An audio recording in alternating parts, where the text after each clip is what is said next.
عليكم ورحمة الله وبركاته. اهلا بكم في فيديو جديد على قناة شيماء حسين بيوتي. يعني مش عارفة اقول لكم ايه قد ايه وحشني جدا جدا جدا بجد، والقناة هنا وحشاني بشكل فظيع. فقلت بقى ان انا يعني لازم ابتدي معاكم كده بفيديو يعني ريحته حلوة، يكون هدية كده بعد الغياب الطويل ده كله. ف... فان شاء الله باذن الله ربنا ييسر الحال كده، والفترة الجاية ايه ما ننقطعش تاني ابدا ان شاء الله باذن الله ربنا ييسر الامور كده. المهم النهارده بقى يعني بجد الفيديو ده فعلا هديه، يعني حقيقي هديه بكل ما فيه. بصوا، هو انتوا عارفين انا بحب البرفيوم جدا عموما، وبحب التنوع. يعني انا نادرا لما تحصريني ان انا ابقى مثلا في برفيوم عجبني افضل طول الوقت فيه، لا بحب جدا انوع. بحس ان انت عارفه اللي هو لما بتغيري البرفيوم بتاعك انت اكنك بتغيري فساتينك، بتغيري اللوكات بتاعتك، فكل مره باطلاله جديده. بحس ان البرفيوم برضو نفس الكلام. ف... فالبرفيوم اللي قدامكم دي متنوعه جدا جدا، يعني في منها الحاجات الكلاسي الشيك، وفي منها الحاجات بقى الجذابه الانثويه جدا، وفي منها الحاجات اللي هي تقدري تستخدميها بشكل يومي، او في رجالي. فبصوا البرفيوم النهارده من زارا. طبعا زارا المفروض ان هي براند متوسطه، يعني اسعار البرفيوم في البراندات العاليه بتبقى عاليه جدا جدا، يعني بتبقى مبالغ كبيره، مبلغ يعني. فزارا يعتبر هي عامله برفيوم نوعا ما روايحها قريبه من البرفيوم اللي غاليه جدا، اللي هي ما حدش يقدر يشتريها غير طبقات معينه. ف... فهي بقى عامله برفيوم قريبه منها. فبصراحه انا ما كنتش متشجعه ان انا اجربهم قبل كده، بس المره دي بقى يعني لا بصراحه تحفه تحفه، وتستحق فعلا التجربه. وفعلا يا ريت كان حد قال لي عليها من زمان. ان هي مش غاليه زي ما بقول لكم غلاوه الاوريجينال، الحاجات اللي هي الماركات بقى لوي فيتون، والحاجات اللي هي بتاعت شانيل، والحاجات اللي هي يعني بتبقى صعب جدا ان حد يجيبها، ولا برداءة التركيب. يعني التركيب برضو بيبقى يعني عارفين اللي هو ايه، مفزع كده شويه، او في كده حاجه ريحه، حاجه غلسه كده في النص، او حاجه بتضايق في النص.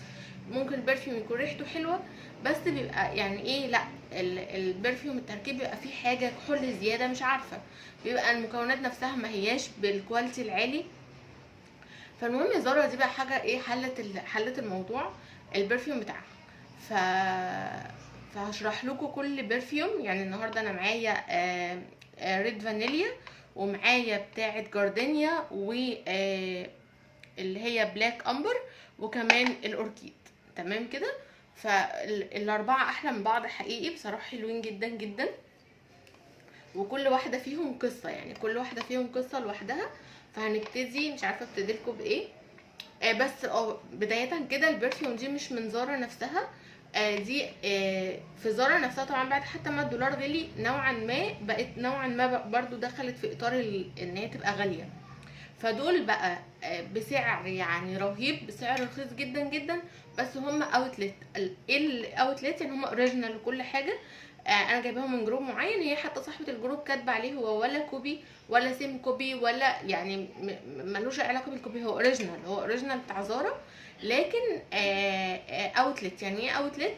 الاوتلت بيبقى اللي هو الحل او البديل الارخص لو انت نفسك في حاجه اوريجينال بس بتبقى غاليه عليكي. فبيبقى ايه، خطأ مثلا في عبوه، الباكج نفسه فيه مشكله، جايالك من غير كرتونه، فاهميني؟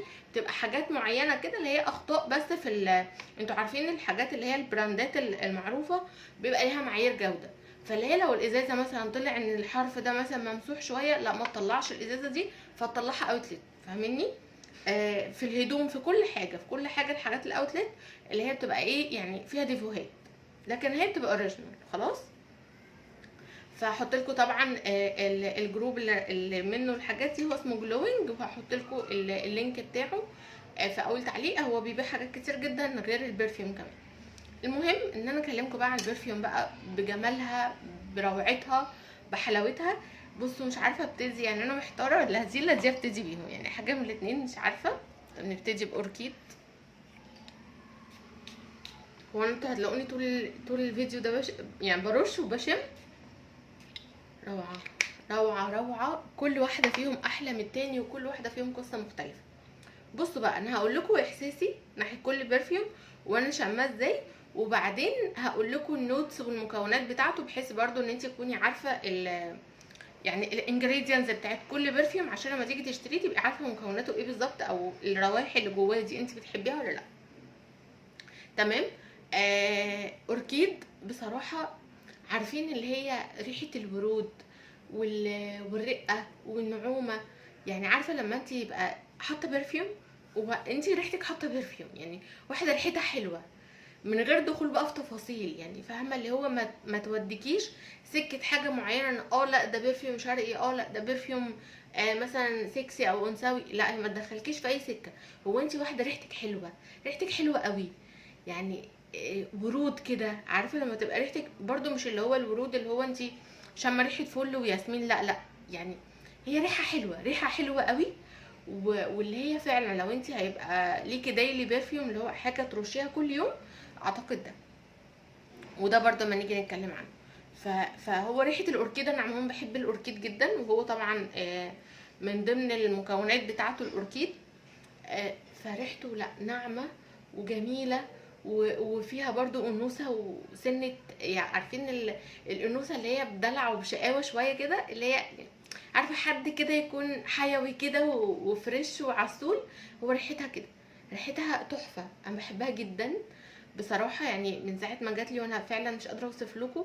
انا اصلا سبحان الله يعني الاوردر ده قبل ما اجيبه كان مودي يعني نوعا ما مش متظبط، وبعدين لما المندوب كلمني وقال لي ان هو جاي، اصلا انا وبفك الحاجه، ايه ده من ساعتها والله الحمد لله وانا داخله في مود حلو جدا جدا، واداني طاقه ايجابيه لحاجات كتيره قوي كانت يعني من ضمن الحاجات ان انا اصور هنا. يعني انا اصلا انتوا عارفين ان انا ممكن استسهل، اللي عارف ان انا عندي قناه تانية بتاعت الروتينات واليوميات وكده، فبستسهلها اكتر، ومش كل حاجه بجربها في السكين كير او العنايه الشخصيه تلاقيني باجي اعمل لها فيديو هنا. لكن ده قلت لا لا لا لا, لا ده لازم يتعمل لها فيديو هنا، بجد حلوين قوي قوي، وفعلا لا ريحتها حلوه قوي، روعه روعه روعه، وناعمه ناعمه بجد، واموره. عارفين لما تحسي ان في برفيوم امور، هي اموره كده في نفسها. فحلوه قوي اللي بالاوركيد، تحفه. تمام. وزي ما بقول لكم في الاخر هقول لكم الانجريدينتس بتاعت والمكونات بتاعت كل واحد على حاجه. اللي شبهها نفصل بحاجه مش شبهها وبعدين نرجع تاني. طب نفصل ماشي. دي بقى ايه؟ بصوا بقى، دي بلاك عنبر، دي انا هخليها مسك الختام دي في الاخر، دي الدلع دي انا هخليها في الاخر. بس دلوقتي نتكلم على البلاك عنبر، هي اسمها كده. بصوا بقى، انا دي اول ما رشيتها ما حبيتهاش قوي، يعني مش من ضمن الحاجات اللي هي قلت الله زي الثلاثه الباقيين. تمام. فاختي كانت عندي شممتهم لها، فلقيتها ان بتقول لي ان دي احلى واحده فيهم. قلت لها ايه ده انت يعني ذوقي غير ذوقي خالص. قالت لي لا شيك قوي. المهم ان انا رشيتها كده، انا عموما الاربعه رشيتهم على كل، يعني على بلوزات عندي كده ستان كلهم، عشان برضو ما يتفاعلوش مع الاقمشه. انا قلت ارشهم كلهم على حاجه نفس القماشه، عشان لما اجي اشمهم بعدها ابقى يعني يكون عندي عدل يعني في الريفيو عنهم. المهم ان هم كلهم ثباتهم حلو جدا جدا جدا، وكلهم قعدوا كتير، وكلهم خلوا ريحه الحاجه اللي محطوطه فيها، يعني مثلا رشهم من كذا يوم، لا لحد دلوقتي الريحه موجوده. تمام. فالمهم فقالت لي لا ده حلو قوي. المهم ان انا ده كنت رشاه على دريس كده متعلق على شماعه بعيد عن البلوزات. تمام. فاللي هو كل فعلا لما اعدي جنب الشماعه دي احس ريحه، عارفين الشياكه؟ يعني مش هقول لكم بقى اللي هي دلع ولا فريش، لا لا لا، ريحه شيك. عارفين لما تكون واحده كده يعني راسيه راسيه كده وشيك في نفسها. بجد تحفه. في ايه بقى؟ زي ما بقول لكم هو فيه سنه نعومه وانوثه كده، بس انوثه اللي هي الايه الرثيان. يعني عارفين حاجه كده ايه؟ واحده قاعده حاطه رجل على رجل كده وواثقه من نفسها قوي، هو حاجه زي كده. عارفين السكه برضو اللي بتاعت كوكو شانيل؟ عارفين الحاجات اللي هي ممكن تترش على مثلا مناسبات فورمال شويه؟ هو حاجه زي كده. هو اول ما بترشيه بتحسي ان ريحته حاده سنه، بس ما بمجرد ما بيهدى ويقعد شويه، لا بتلاقيه بقى خد لاين الايه الشياكه قوي، شياكه شياكه شياكه، اللي هو حاجه في منتهى الشياكه. فبرضه حبيته جدا سبحان الله يعني. حبيته قوي قوي بجد، بعد ما كنت الاول يمكن انا عشان رشيته في وسط الحاجات اللي كلها دلع دي، فيمكن عشان كده ما حبيتوش الاول، لكن بعد كده لا بصراحه شيك جدا. والناس اللي بتحب البرفيوم اللي هي زي ما بقول لكم مثلا نفس السكه كده بتاعت كوكو شانيل هيحبوه قوي. خلاص. وبعدين بقى نيجي بقى للدلع تاني. دي جاردينيا. بصوا بقى دي بقى اول ما بترشيها بتحس ان في حاجه ايه حلوه كده، حاجه شجري شويه، رغم ان هي مش شجري خالص، يعني مش اللي هي سكه برضو اللي هي الحاجات اللي هي السويتي قوي، لا لا مش كده، بس يعني هي فيها سنه شجري بسيطه، وبعدين بقى حاجه اللي هي مززه شويه، وبعدين بقى ورود ورود ورود ورود، تحس ان انت في جاردن. هي اسمها جارديني اصلا، وفعلا تحس ان هي واخده من اسمها. رهيبه وروعه وكلهم احلى من بعض. انا مش عارفه هو ازاي كده، بس حقيقي يعني انا عمري ما جربت مجموعه برفيوم ان انا احس ان انا مياله للكل كده مره واحده، يعني ده في النادر. فجاردينيا دي حلوه قوي برضو، تقدري تستخدميها بشكل يومي. ال زي ما بقول لكم هي اصلا من مكوناتها، لما نيجي نتكلم عن المكونات هتلاقي مكوناتها البرتقال و... وورود وحاجات كده. فهي لا يعني ريحتها برضو المنعشه وثابته، يعني ثباتها برضو اللي هو ايه بيفضل انت شماه بعد ما بترشيها. يعني بقيه الحاجات انت بترشيها بتحسي بثباتها لما بتيجي تشميها في الهدوم. ولو حد بقى من بره جاي يشمك بيشمها عادي يعني. لكن انت ممكن يعني مناخيرك تتعود عليهم، لكن دي لا، انت طول ما انت يعني بترشيها بتفضلي شمها فتره طويله جدا، ثباتها فظيع، وتعتبر فواحه سن عنهم.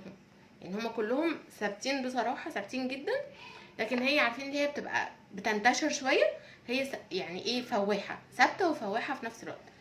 فبرضو رهيبه وعسوله واموره. ولازم ارش برضو بصراحه الله حلوه قوي. لا والله بجد ما شاء الله ولا قوه الا بالله، يعني ما كنتش متخيلهم كده.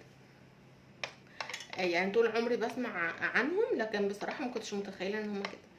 نيجي بقى للاخر اللي يعني ايه المسك الختام قبل ما نختم بالرجالي. لا خلينا نختم بس في الحريمي الاول دي ريد فانيليا. بصي بقى انت لو عايزه حاجه بقى فيكتوريا سيكريت على بس انت بادوركس الحاجات الناعمه منه قوي، عايزه من الاخر انوثه ودلع ونعومه وحاجه كده لشهر العسل، حاجه كده لاستقبال جوزك وهو جاي من السفر، حاجه كده للعرايس، حاجه عارفين الجو ده، هي دي. لا عسل عسل بقى ونعومه بقى للصبح، نعومه وانوثه للصبح فظيعه. يعني دي بقى تخليها ايه، دي ما تترشش عماله على بطال ابدا. دي يعني تشيليها كده للمناسبات اللي هي يعني ايه زي ما بقولك كده، جوزك جاي من السفر، عندكم مناسبه، الحاجات كل الحاجات اللي انت محتاجه تكوني فيها بكامل انوثتك دي تحفه. طبعا ميكس الفانيليا اللي فيها والحاجات هي ما هياش برضو ريحه على فكره اغلبهم ما فيهمش روائح الشجر اللي هي تفزع دي او تضايق، اللي انت تحسي نفسك سكر على كريمه بقى وحلويات والحاجات دي، لا لا هو مش كده خالص. هو في سنه شجري بس اللي هي يعني ايه جايه كده في وسط حاجات تانية كتير، فما تضايقكيش ما تموعش، فاهمني؟ فلا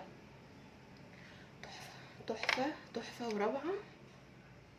ودي بجد بجد يعني لو عروسه دي ضروري ضروري جدا جدا، بدل ما تدوخي بقى وتلفي في الحاجات بتاعه الحاجات التانية اللي بيبقى سعرها عالي، فلا دي فظيعه حلوه قوي.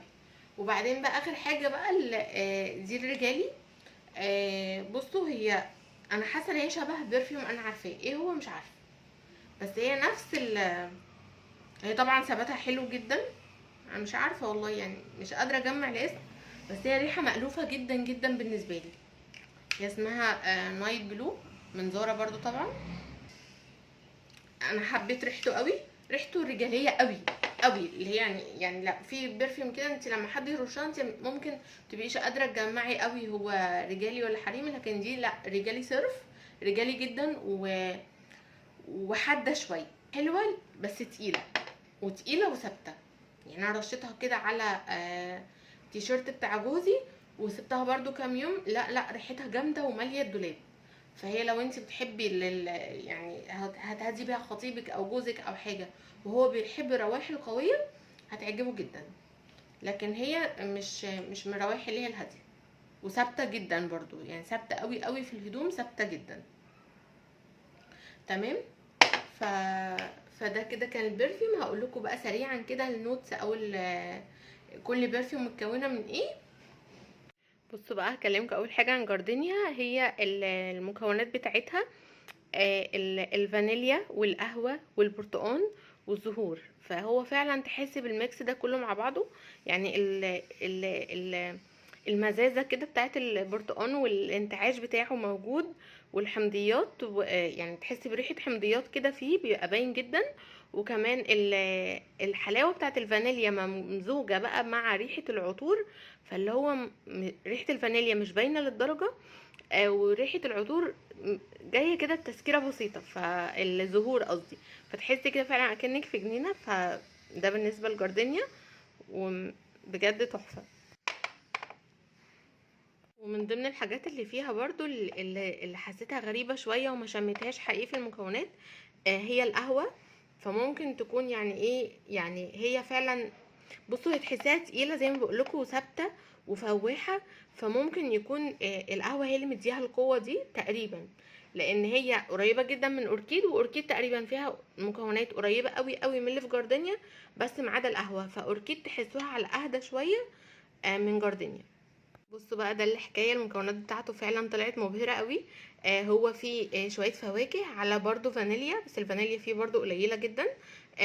فواكه، حاجه اسمها الكشمش الاسود، وده فعلا في اغلب البرفيوم انا شميتها فيه حلوه جدا. وفي توت، وفي لا مش عارفه في توت ولا لا، بس هو في كشمش الاسود ده، وفي كمثرى، وفي فانيليا، وفي زهور برضو، وفي حاجه اسمها التونكا، ودي برضو موجوده في البرفيوم الغاليه، عشان كده تحس ان ريحته كده مختلفه. وفي توابل، فبرضو هو ده ممكن يكون اللي عامل حته السبايسي اللي فيه شويه، ف يعني اللي مخليه فيه انوثه شويه. فبرضو مكوناته حلوه قوي كده. اقول لكم على ده، او من ضمن مكوناته برضو الباتشولي، عشان يعني برضو ده موجود في اغلب البرفيوم المعروفه، وبرضو اللي هي تعتبر ناعمه وكلاس في نفس الوقت.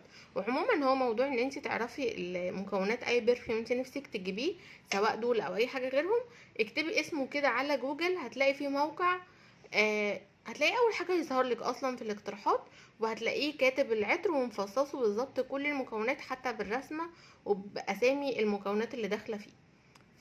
فالموضوع بقى سهل قوي. فعشان كده انت اي برفيوم يعجبك خشي على جوجل واعرفي المكونات بتاعه العطر ايه، بحيث ان انت تعرفي ان المكونات دي اكتر حاجه بتعجبك، فايا كان البرفيوم اسمه ايه بقى، عشان ممكن حد يعمل مثلا زي كده ريفيو، يعمل فيديو ويوصف حاجات عجباه هو، ممكن تكون ذوقك انت ما يجيش عليها. فانت اعرفي البرفيوم اللي انت بتحبيه مكوناته ايه، وعلى اساسه تنقي حاجات شبهه. فاهميني؟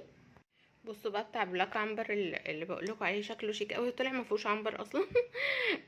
بس هو فعلا في حاجه برضو مخلياه، اللي هو مدياله التقل اللي هو فيه ده، طلع فيه مسك. فممكن عشان كده هو حسيته ان هو زي ما بقول لكم، اول ما شميته حسيته من البرفيوم التقيله. وهو برضو فيه فاكهه وفيه زهور وفيه المسك ومكوناته، يعني برضو اللي هي الحاجات كلها المعروفه، بس في الوسط فيه مسك، فهو بقى اللي مديله ايه الشياكه دي، ومديله التقل ده.